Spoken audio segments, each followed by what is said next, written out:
11 Things I Quit After Turning 60, a journey towards a more fulfilling life.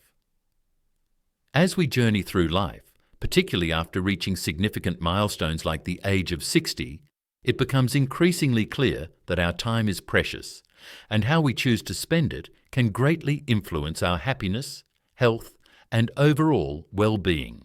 For many, this period marks a time of reflection, reassessment, and intentional change. The habits, commitments, and priorities we held dear in our younger years may no longer serve us in this new phase of life. In fact, for many older adults, letting go of certain things can lead to a deeper sense of fulfillment and peace. Here are 11 profound and transformative things I quit after turning 60, and why doing so has enriched my life in ways I couldn't have imagined. 1. Quitting work for the sake of working. In our younger years, it's common to get swept up in the grind of working long hours, driven by the desire to climb the career ladder or secure financial stability.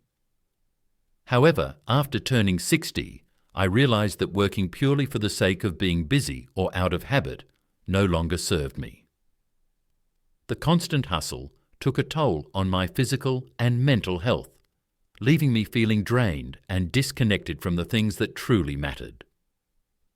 As we age, the desire to overextend ourselves for the sake of productivity often loses its allure. The wisdom gained through years of experience teaches us that more hours of work do not necessarily mean more fulfillment or success. The endless pursuit of productivity, especially without a meaningful purpose, can easily erode the quality of life.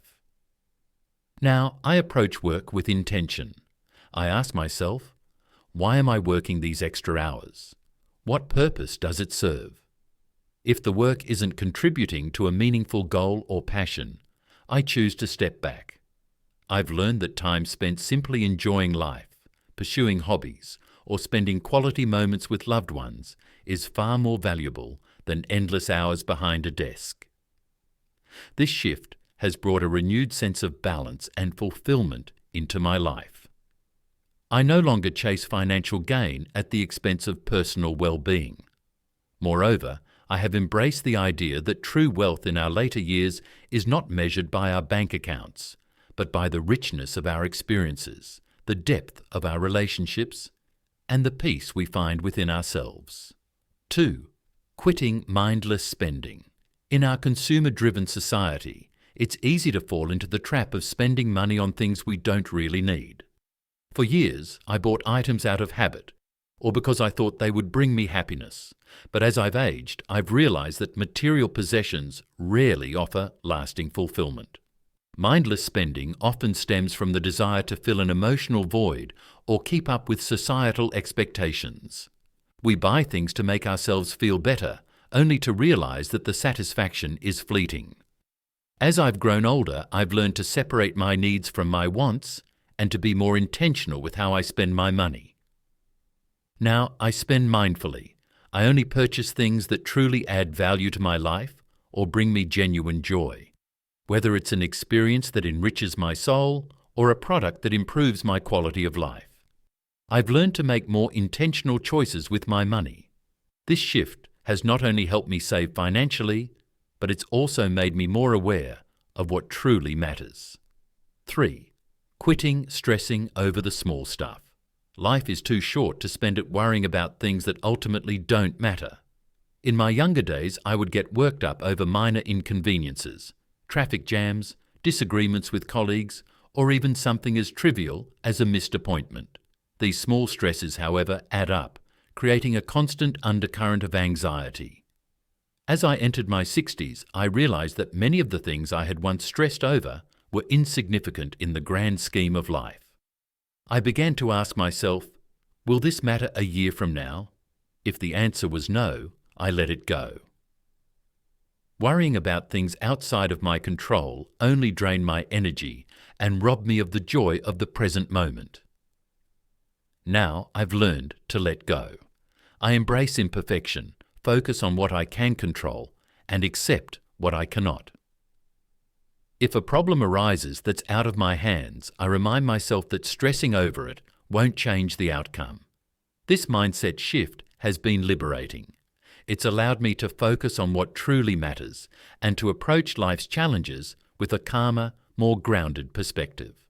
Learning to embrace imperfection and uncertainty has also been a key aspect of this transformation.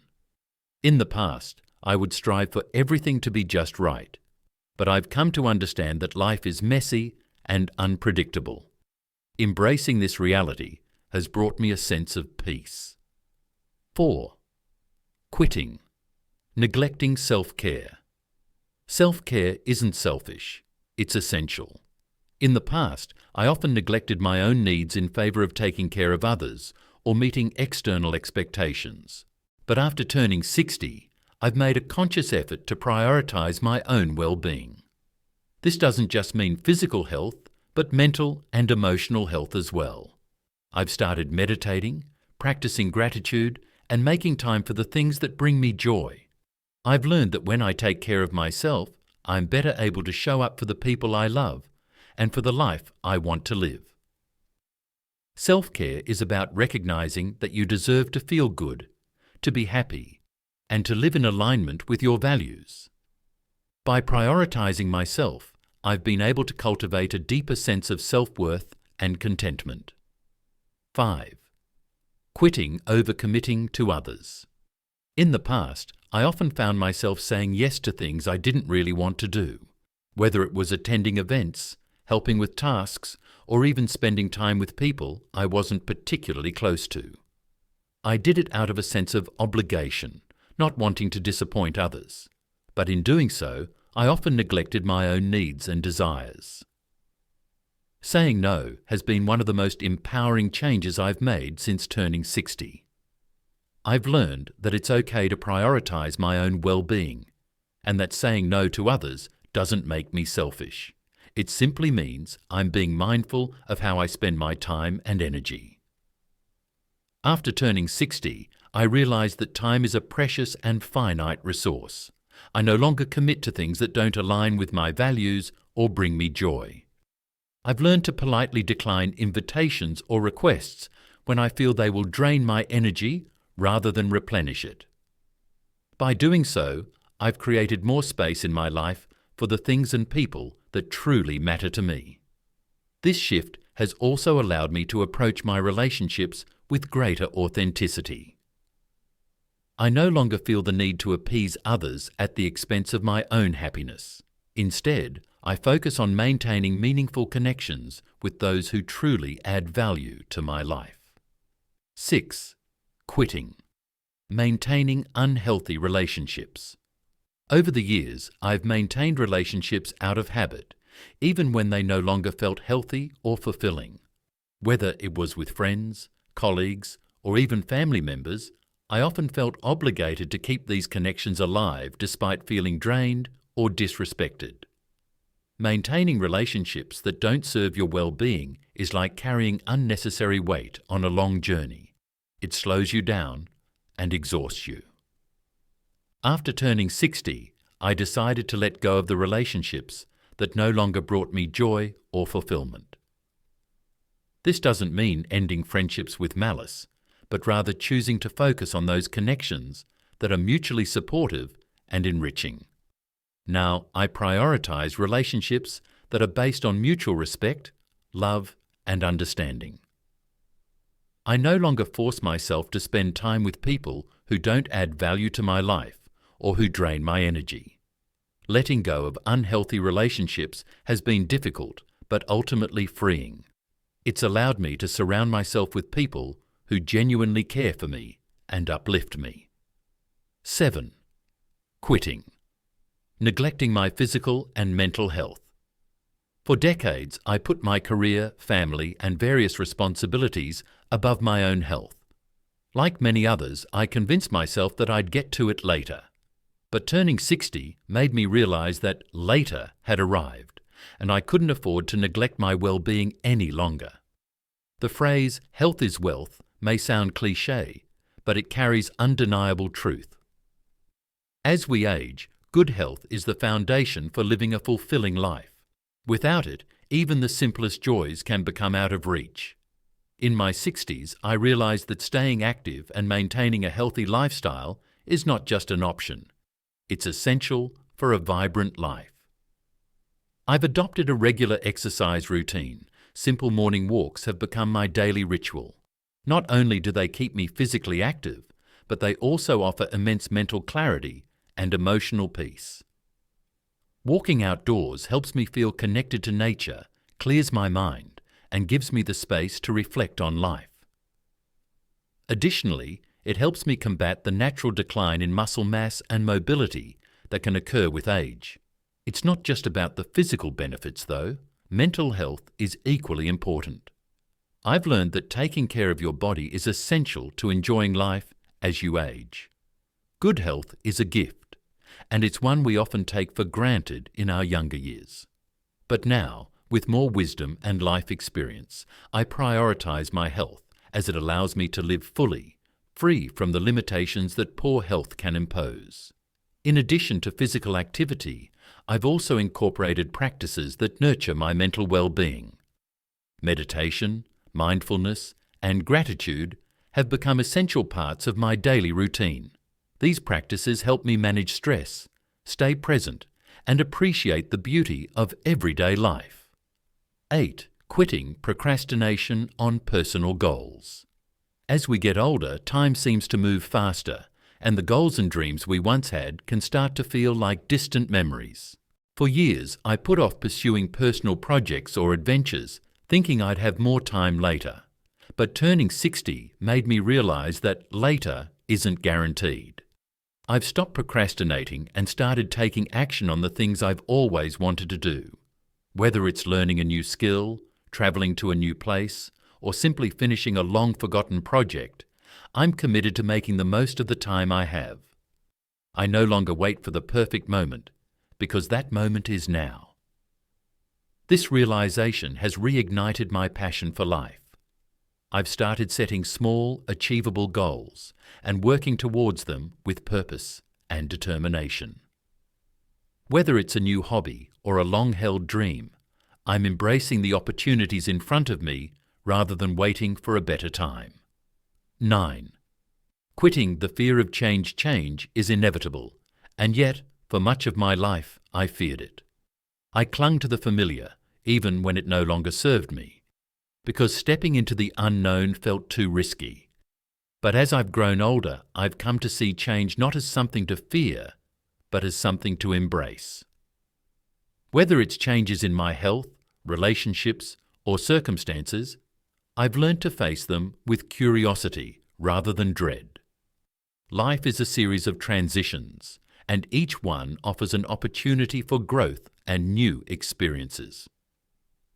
Embracing change has brought me a sense of freedom and excitement that I never expected to find at this stage in my life. Change is no longer something I resist. Instead, I see it as an invitation to evolve and grow. It's like a new adventure, one that brings with it fresh opportunities and perspectives. 10. Quitting irregular sleep patterns.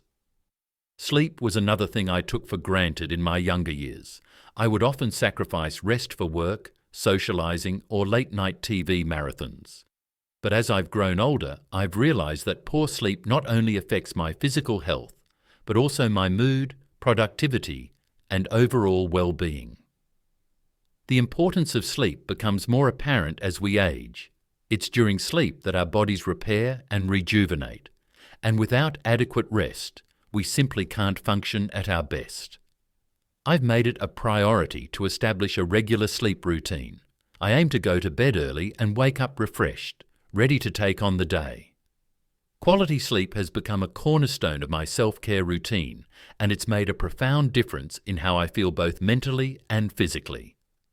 I no longer wake up groggy or irritable.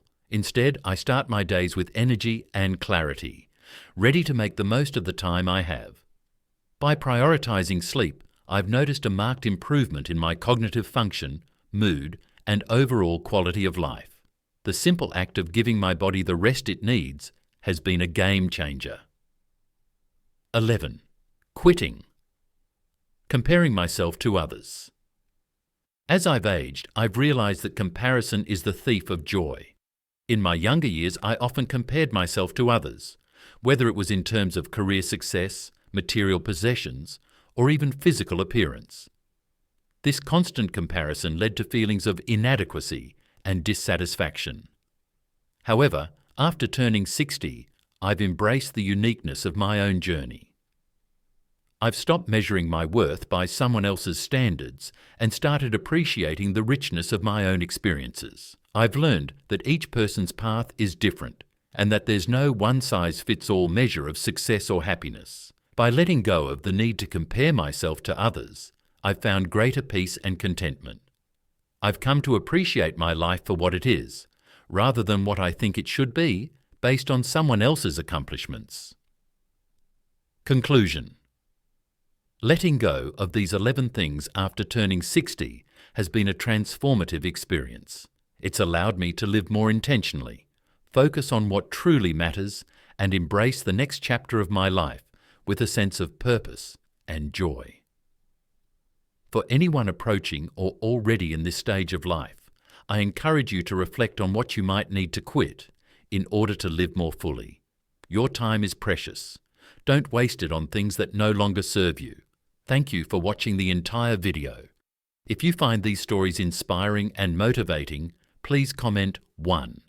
If not, comment 0. Your feedback means a lot to us. Thank you for your valuable time.